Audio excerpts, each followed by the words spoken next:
afternoon from Marrakesh, and good morning to viewers in North American time zone.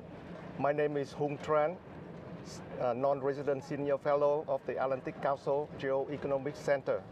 And I'm honored to have with me today our conversation partner, Dr. Axel Weber, who really managed to make a very rare combination of careers.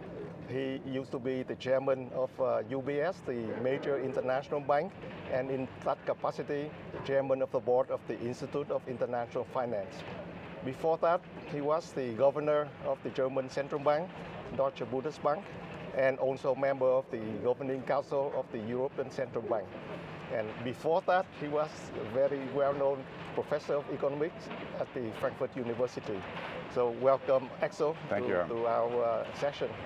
So the structure of the conversation is that both Axel and myself, we have done work on behalf of our organization.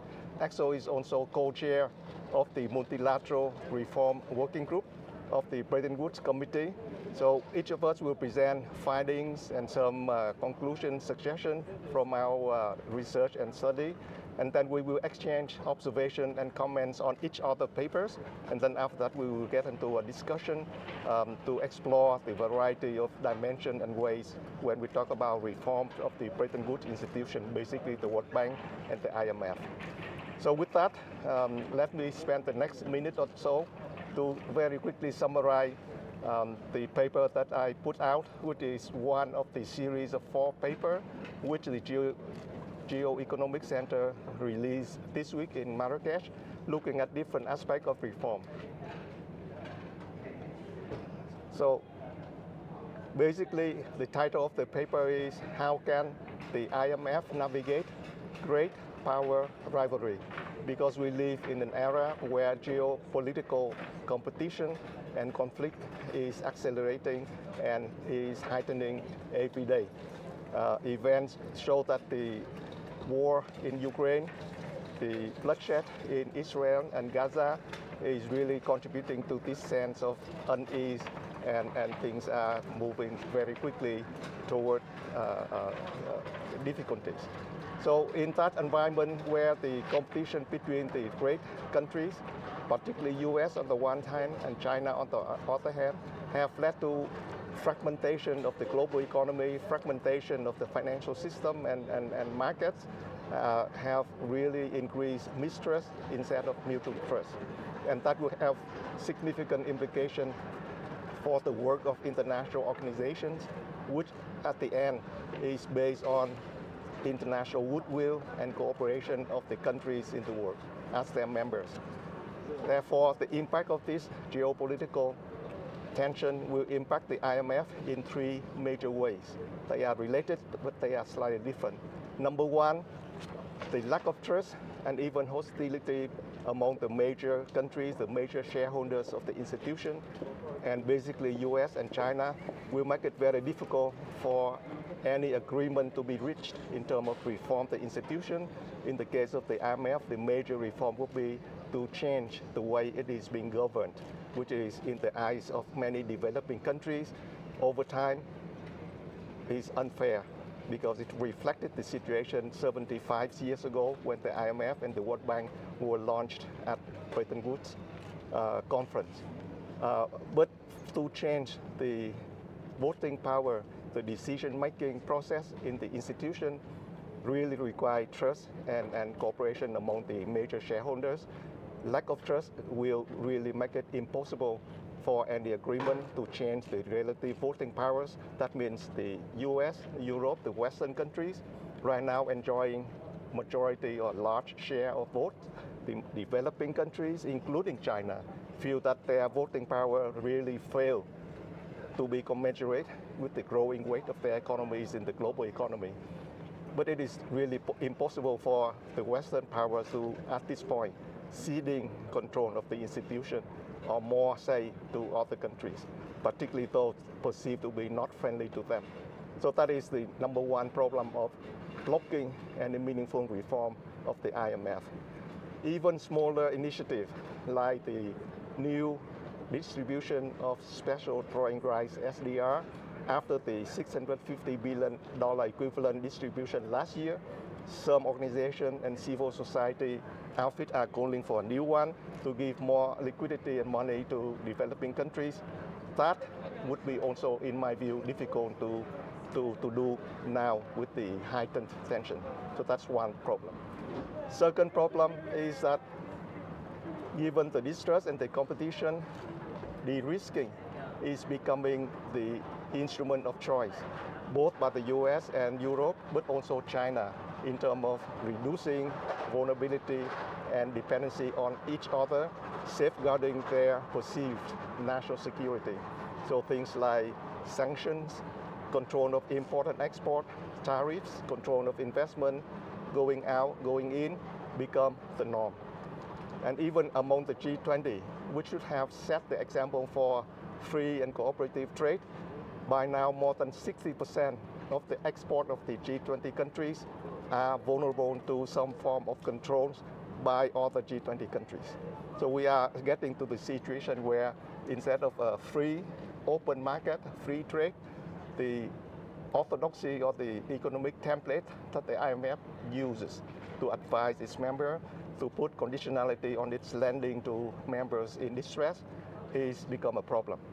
And to the extent that major countries have already deviated significantly from this template, developing countries, when they apply for funding from the IMF, will rightly point out to this violation or deviation, and therefore will demand the IMF to be more flexible going forward in applying conditionality for their loan. So that is a major problem for the IMF to reconcile its economic model from which it has been operating and the foundation for its advices to its member to be somehow consistent with the new normal.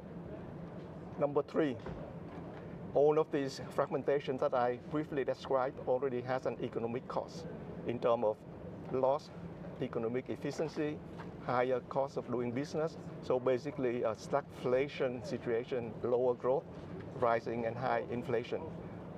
The IMF has to advise member countries how to deal with that economic situation so that they can maintain growth, maintain financial stability, and that is not an easy thing to do because many members now, economic efficiency is no longer the only criteria from which they will assess the correctness of policy advice or not, because now they have many other goals that they want their economic policy to deliver: national security, environmental protection, and other social concerns as well. So that is another tone order for the IMF, particularly IMF staff, to analyze the situation and come up with suitable policy advice to members. So basically those are the three areas of impact that the IMF will have to deal with, and some ideas that I have prepared to suggest how they try to cope with the situation. Basically, they should continue to leverage the fact that they have practically universal membership, 190 countries as members, and try to extol and ask their members to be as cooperative as they can to the extent that they can do it. But basically also leverage the strength of the institution, particularly the intellectual power of its staff, to really help countries to navigate the difficult times we have. So basically that's my story. So now, Axel, your turn. Thank you, Hung. Interesting, and I'm not quite sure I will disagree on so many of the things you said, because quite honestly, I feel many of them are actually quite true. Well, thank you for the invitation. It's a pleasure being here, and we have been in the town here in Marrakesh for the last couple of days. We had a meeting on Monday of the Bretton Woods Committee and a conference and a couple of panels. What we're working on is work in progress. So I will not be able to deliver like Hung, who had a final paper. I can just sort of give you a progress report on the work we're doing. And where we started off, maybe just to start with that, is just regular reviews. As you know, as long as we've been in this business and in these meetings, there's regular reviews of the international financial order, international financial institutions, the IMF, the World Bank, the International Finance Corporation, the MDBs. So, and the last probably most prominent one that really had an impact and is being implemented to some degree was the 2018 report by the Eminent Person Group, led by by Taman Muguradnam at the time. There were a number of our mutual friends who were in that group, and they made some proposals. But when you look at the proposals, not all of them have been implemented. Some have been implemented. And actually, I think my first point would be good to implement them all. They're all are a good basis for where to start. But since that report, there are a couple of things that have happened that could therefore not be in that report and in the proposals. And they're actually not small things, they're big, big things that have happened. First, we have very new geopolitical challenges, whether it's the US-China conflict that Hung was talking about, the war in Ukraine, closer to the European side, and basically now the fighting in Israel just shows that geopolitical risks are on the rise, and geopolitical risks, like political risks, are very hard for financial institutions who are always here to manage. The second is we had a pandemic crisis. The pandemic crisis was, in my view, as somebody who grew up his life being a risk manager, it was a risk known in principle, but we were badly prepared. People like the Bill Gates Foundation have been warning for more than 2 decades about the risk related to a pandemic. But when the pandemic hit, we reacted to a global shock that was the same virus all over the globe. We reacted with national measures.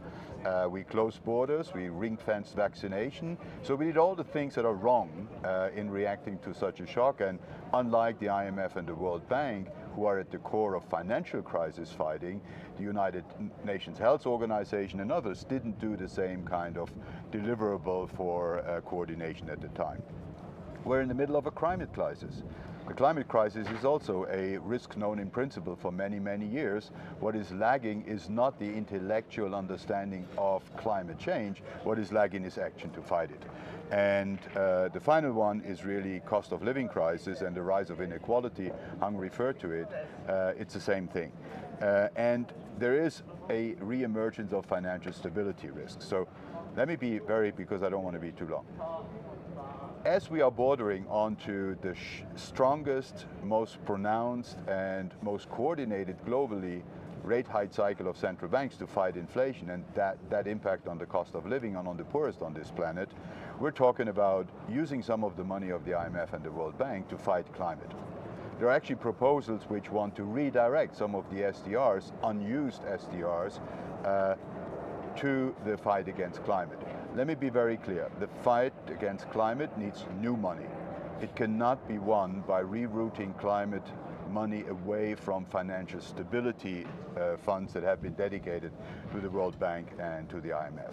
Second, the role of the private sector. There's a lot of discussion about bringing the private sector in, but what is very important is for the private sector to play a role, we need a coordinating role of the public sector.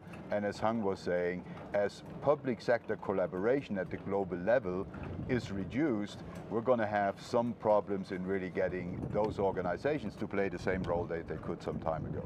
I think we should in principle not change the mandates of these organizations, but augment it for a climate mandate, which means the IMF should work with loans and with shorter term funding on a credit basis to front load the fight against climate change in the most climate vulnerable countries, and that needs to be done through the IMF's usual lending. I think actually when it comes to climate, you need first of all, high-level committee that decides about it. So I think a ministerial committee on climate might help, because climate is a new task. Financial crisis, we've been doing that a lot. We know how to do it. It can be a it can be a regular task, but we need some high-level decision making in the IMF to overcome the sort of stop they have.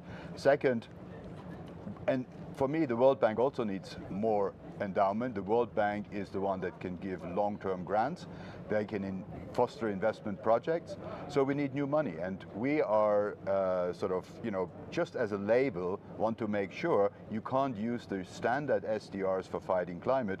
So we call it climate drawing rights, and you can't use the paid-in capital of the World Bank to fight the climate issue. You need to pay in climate capital so that the World Bank can deal this us. Just to be sure that the governance and the funds are not missed. These are different sorts of money for different tasks, but the same global organizations, because it would take way too long to reinvent the wheel. So we have to start by augmenting the mandate of the existing institutions rather than inventing new institutions. And then you get into the nitty-gritty, and we can talk that bilaterally amongst us. There are a couple of ways you need to change climate, and the task needs to be clear. But for me, really what is important, it needs a lot new financial commitments, and the countries that are here in principle know that needs to happen, but they have a hard way to take those decisions and an even harder way to entrust the multilateral institutions as guardians for that climate change fight. But then, you know, even if it's difficult, we need to do it, so they need to get their act together.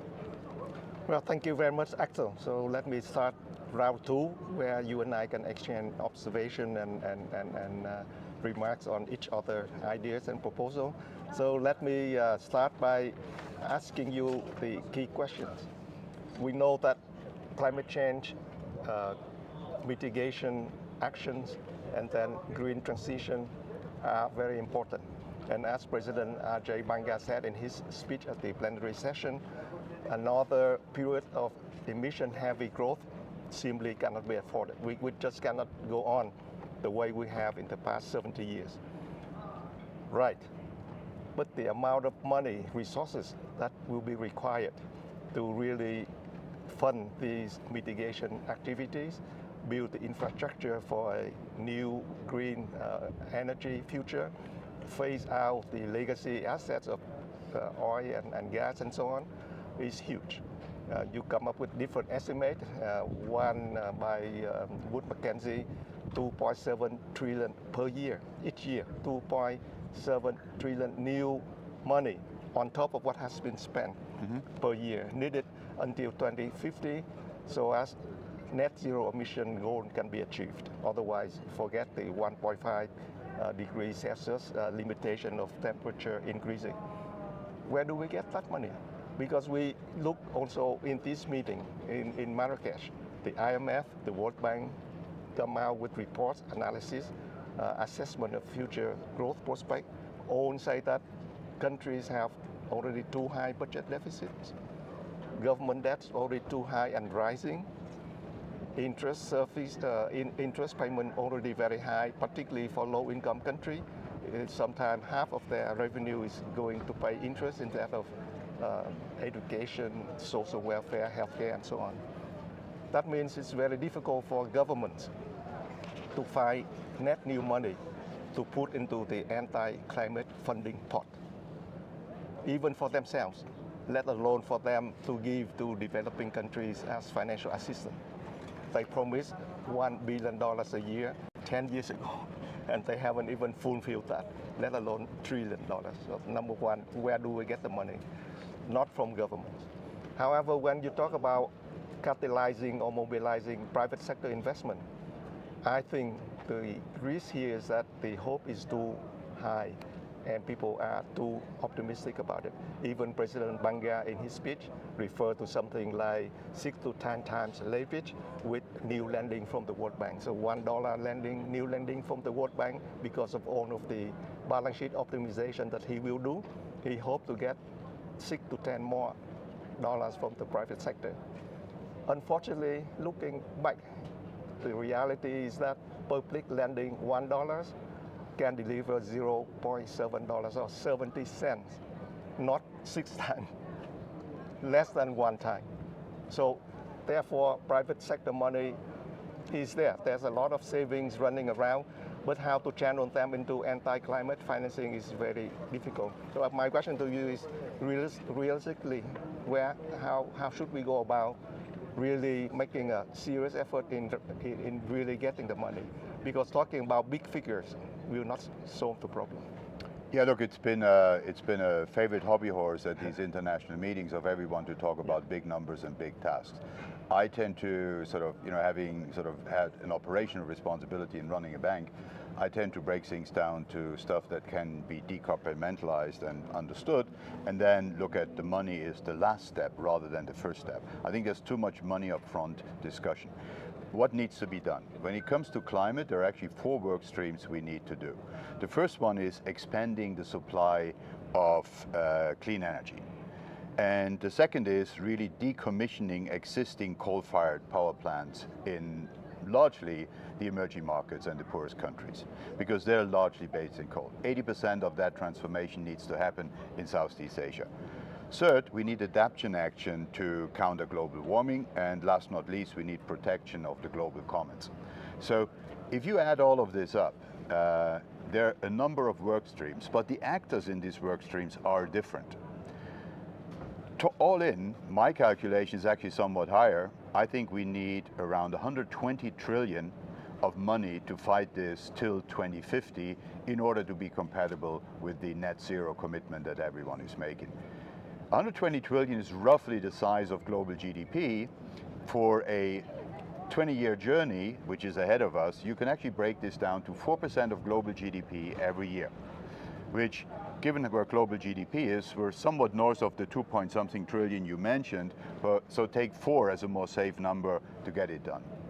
Now that seems a daunting task, but actually if you look at the first action, expanding the supply of clean energy, that's largely done in developed countries, in the corporate sector, through R&D, and you can actually look at the US, the Inflation Reduction Act. It has a big public subsidy in that for making that transition.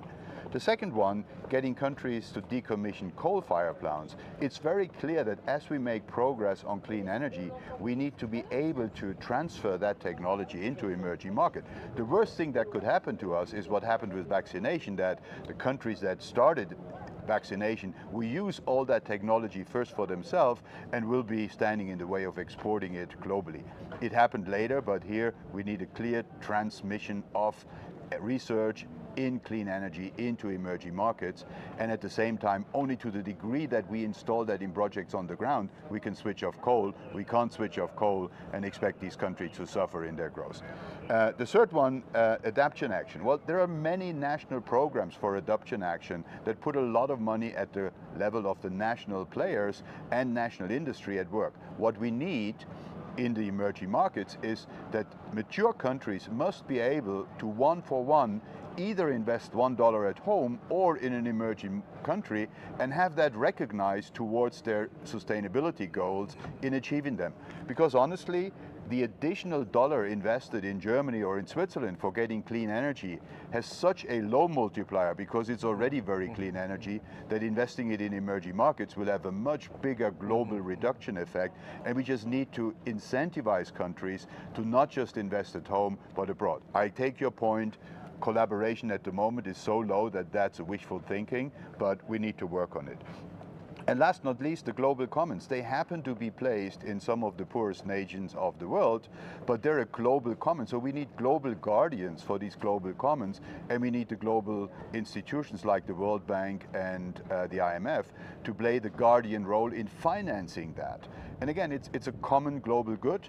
It needs a common global solution, and therefore it's a very clear way capital needs to flow. It needs to flow from the developed world into these frontier markets, and it's not returned because it has a climate return, not necessarily a financial return on money, let alone a financial return of money. And as long as policymakers here are under the complete illusion that they can have that for free, they will simply not deliver what is required from them. Now, policymakers are elected to deliver. If they don't deliver, they shouldn't be elected. And so it's a very clear task: deliver or be judged by your failure to deliver. And I think that will be more and more what populations, as global warming continues, that's more and more how they will be confronted. So it's an urgent need for action. Money illusion in the sense that we will be able to raise that money in an easy way, and financial engineering will be part of the trick. It's just not going to work. Right. Let me follow up with a quick question, and then it's your turn to critique my paper. Great, I agree with what you laid out, and it's clear that there needs to be a global coordinator to really look at how to mobilize climate financing, to coordinate the use of it, to supervise it, to be the custodian of the global commons. What is the appropriate multilateral organization to fulfill those tasks? Will that be the IMF? Will that be the World Bank, or heighten or strengthen governance body of one of these institutions, or a third completely new World Climate Organization that needs to be launched to fulfill this task? Now, given the lack of international cooperation, I think that launching new international organization at this point, something that you can really write off, is simply will not happen. I agree. Therefore, we have to make do with existing structures and organization.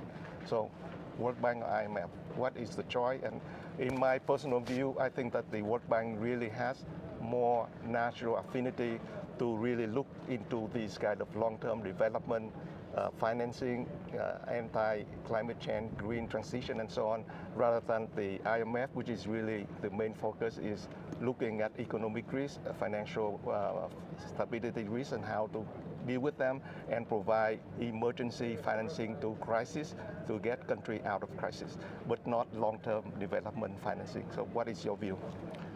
Well, so basically, I think all international institutions need to be part of that. The reason why the UN Secretary General grabbed the climate mandate and ran with it was exactly that nothing was happening in the other institutions, and he was right to do so. He sees the urgency. He's the one that has been taking the ball and starting to run midfield. Now, everyone else needs to join that. So we have the other organizations, as you said, the IMF, the World Bank. I'm pretty pragmatic.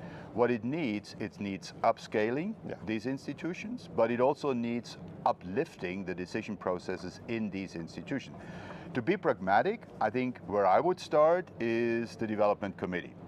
The Development Committee has the World Bank and the IMF decision makers on it, but unfortunately, it's not a ministerial level committee. It is a committee that is more an implementation committee for continuous business rather than a decision body for new business decisions and bold decisions to be taken. So you need something like the Development Committee in ministerial composition, and that's the way where World Bank and IMF, the managing director and the president of the World Bank, can basically rally their political support with member countries.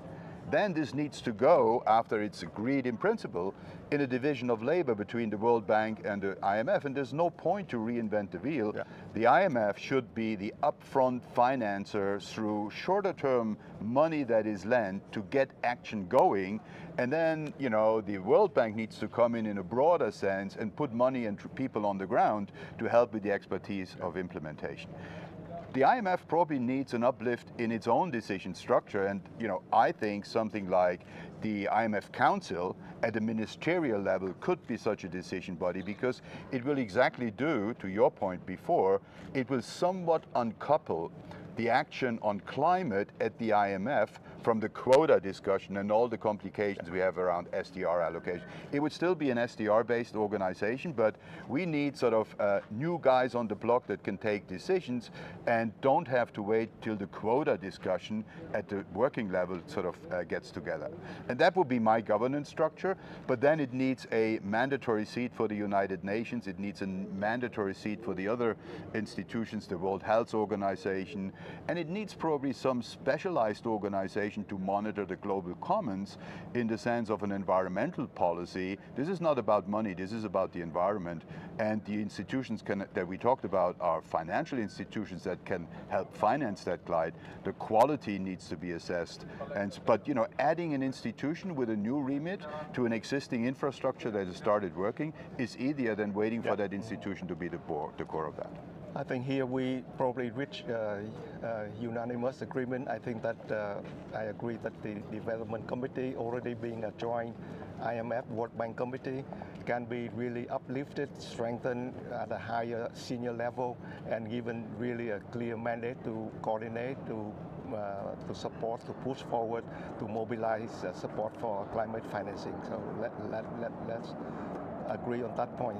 Now, You have any observations? Well, so I think you make criticism some very very valid point. I think if you look at all the discussion, the single most important discussion is China. So dancing around the other issues, it's like marginal additions to an already existing complexity. The biggest complexity is getting an agreement between China and the US on these organizations, because at the moment that's where we lag. And I do think that where we are now is China integrated into the world economy was behind the last 25 years of what I call hyperglobalization. That's been driving the deflationary forces, and now China is an established player. Actually, China just overtook Japan as the second most important economic country. It's overtaken Germany some time ago. So what we need is between the two largest economic players to have a collaboration in institutions like the IMF and the World Bank. And in order to get there, some small quota reform were, for example, in Germany, we gave up quota in order to make room for China on the governance body. Switzerland was put in another constituency and lost its own chair. These are important steps and were important steps at that time, but they're small steps. What we need is a new structure that basically China and the US will have a strong influence on all decision processes, and if we can't get it done through the quota system, China will continue to do what it's done so far. It'll do his or its own outside, whether it's development or financing, it will do it outside the existing organization or reinvent the wheel and do it within a sort of a China framework. So we need to bring China and the US to the table, and if two countries can't agree, well, maybe the rest of the global community can say that they want them to agree and we want them to reach a working compromise. You can't force countries to become friends or work together well, but you can basically request that they work together in an orderly fashion. And I think the global community and the climate fight need China and the US to work together. They need that dysfunctional relationship to function on a purely rational collaboration point. They don't have to become friends as far as I'm concerned, but they have to be able to work together. I think here I have both agreement and some slight reservation of your remarks. My agreement is that for better or for worse, the international community really have to step up and put pressure on the two key actors, US and China, to try to resolve their differences and try to, at least at the minimum, cooperate enough to deal with the pressing global challenges. It will not happen soon. It might not happen anytime, but that doesn't mean that the rest of the world should not step up, make the demand, make the voices known, really put pressure on them so that they have to, at some point in time, modify their behavior just enough to get things moving. So that part I agree. The other part I have a little bit problem with is that many people told me that the reason why the IMF and the World Bank have still been able to function rather smoothly throughout the past few years, even through the pandemic crisis, compared with the dysfunction we observe at the UN or UN-related body like the World Health Organization, is precisely because the IMF, the World Bank are still Western-driven institutions. Western countries are still calling the shots. And that fact, on the one hand, ensure continued smooth operation of the institution. On the other hand, drive resentment, unhappiness, disagreement among developing countries, and kind of eroding the legitimacy of both institutions in the eyes of many developing countries. So we are really in a very difficult spot, not easy to get out. But I think that might be the appropriate conclusion of our conversation. So you have the last word. No, and I don't disagree with that. It'll take a long time, and waiting for that to happen will probably not be the right approach. But look, in the pragmatic way I said before, these organizations insist we can always improve their operation, both marginally and in their efficiency. It's the only way we have. We can't wait for the big change. Climate is what we need to address, and whatever solution we get, I must say I have a clear preference ordering. I'd rather take more money without any change in governance to fight climate. Just changing governance without getting new money is useless. And probably it's first best if we change governance and get a lot more new money, but that's probably an illusion. So probably the way there, let's just make sure that we get the money that this is, and let's make sure we get it without sort of the hope that financial engineering will do. This will be hard money paid in, there will have to be a taxpayer component, and financial institutions can collaborate. I mean, they have balance sheets. I heard somebody from a bank once say, the IMF's balance sheet is a bad afternoon for my bank. So the leverage that you can by bringing in the financial sector is huge, but you need to do it, and AJ knows that, at the right terms and with the right conditions. So working on these conditions can make a hell of a change by bringing the private sector to the game. Okay, with that, we will conclude our conversation about reform of the Bretton Woods institutions, the World Bank, but the IMF in particular. So thank you very much for following our discussion.